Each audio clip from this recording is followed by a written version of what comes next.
यह कैसा स्कूल है जहां न शिक्षक जाना चाहते हैं और न ही छात्र। यह स्कूल इस कदर जर्जर हो गया है कि यहां जाने से डर लगने लगा है। गौर से देखिए इस स्कूल के भवन को, जिससे रेत और सीमेंट ने तो किनारा कर दिया है और सरिया बाहर झांक रही है।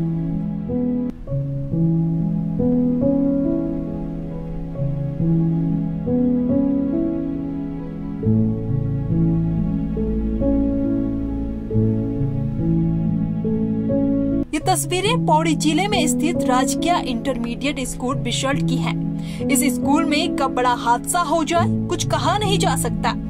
जर्जर स्कूलों में पढ़ने वाले छात्र स्कूल की हालत देख घबरा रहे हैं। छात्रों को डर है कि हल्की सी बारिश भी स्कूल को धराशायी कर देगी। वहीं इन्हीं जर्जर स्कूलों में शिक्षा देने से शिक्षक भी घबराए हुए हैं। ऊपर जो सरिया दिख रही है उसके वो पानी चिपक सकता है और पत्थर भी नीचे गिर सकते हैं। प्रशासन की तरफ से स्कूल को ढंग से बना दिया जाए कि मेरे भाई बहन यहाँ पढ़ पाए।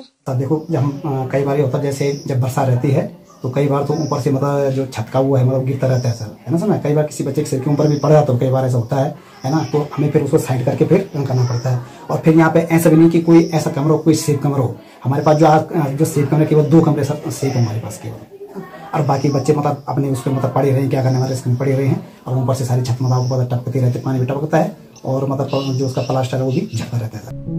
प्रदेश सरकार ने आदेश दिए हैं कि जीर्ण शीर्ण अवस्था में चल रहे स्कूली भवनों में कक्षाएं संचालित नहीं होगी।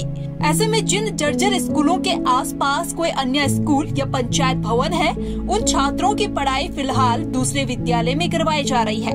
लेकिन जिन स्कूलों के अगल बगल कोई अन्य स्कूल या पंचायत भवन नहीं है, उन स्कूलों के छात्रों को जर्जर स्कूल में ही पढ़ना पड़ रहा है। जब से मैं ग्राम प्रधान रही हूँ तो तब से मेरे द्वारा लगातार बीडीसी में भी ये प्रश्न उठाए गए हैं। और विद्यालय की स्थिति आज से नहीं, लगभग 9-10 सालों से ऐसी बनी हुई है।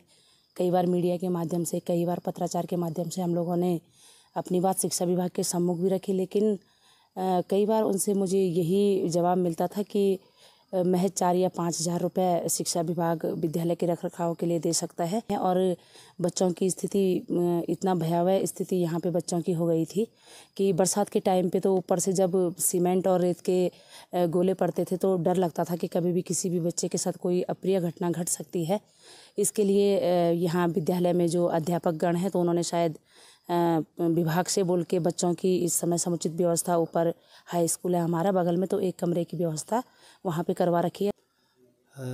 जर्जर भवनों के लिए तो स्ट्रिक्टली आदेश किए हुए हैं और निदेशक महोदय से भी आए हुए हैं, शासन से भी आए हुए हैं। और हमने भी जो है यहाँ से खंड शिक्षा अधिकारियों को सबको निर्देश किए हैं। डीएम साहब भी इस बारे में बार बार सचेत करते रहते हैं। कोई भी जर्जर भवन होगा उसमें बच्चों को कदापि बरसात के टाइम में नहीं बिठाया जाएगा।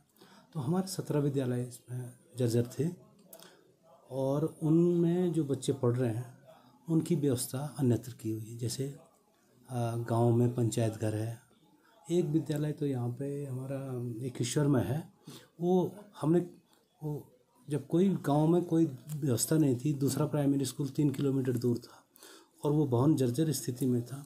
भले ही हमने उसको स्टेट सेक्टर में पुनर्निर्माण के लिए भेज दिया उस विद्यालय को, तो हमने गांव में ही एक विद्यालय, एक भवन खाली था, उसका एक पार्ट, तो उसको उन्होंने 1 महीने 2 महीने के लिए दे दिया गया। तो वहाँ पर कक्षाएं चल रही, बच्चे 4 हैं वहाँ पर।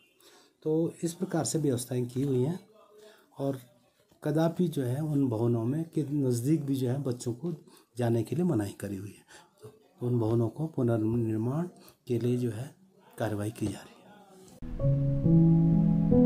बता दें कि पौड़ी जिले में 17 सरकारी विद्यालय शिक्षा विभाग की सूची में जीर्ण शीर्ण हालत में है, जिनमें प्राइमरी और जूनियर हाई स्कूल के 15 स्कूल जबकि माध्यमिक के 2 स्कूल जर्जर हालत में है। आलम यह है कि अधिकतर स्कूलों की छत खोखली हो चुकी है, छत से रेत और सीमेंट झड़ चुका है और अब छत के भीतर बिछाई गई सरिया भी नजर आने लगी है। ऐसे में मानसून सीजन हो या अन्य सीजन, जर्जर स्कूलों में पढ़ने वाले छात्रों को हर रोज ही शिक्षा लेने के लिए खतरा मोल लेना पड़ता है। ऐसे में जरूरत है कि शासन प्रशासन इस ओर ध्यान दे, जिससे कि प्रदेश का युवा बिना किसी डर के शिक्षा ग्रहण कर सके। इस रिपोर्ट को लेकर आपकी क्या राय है, कमेंट करके जरूर बताएं। साथ ही चैनल को यूट्यूब पर सब्सक्राइब और फेसबुक पर फॉलो करें।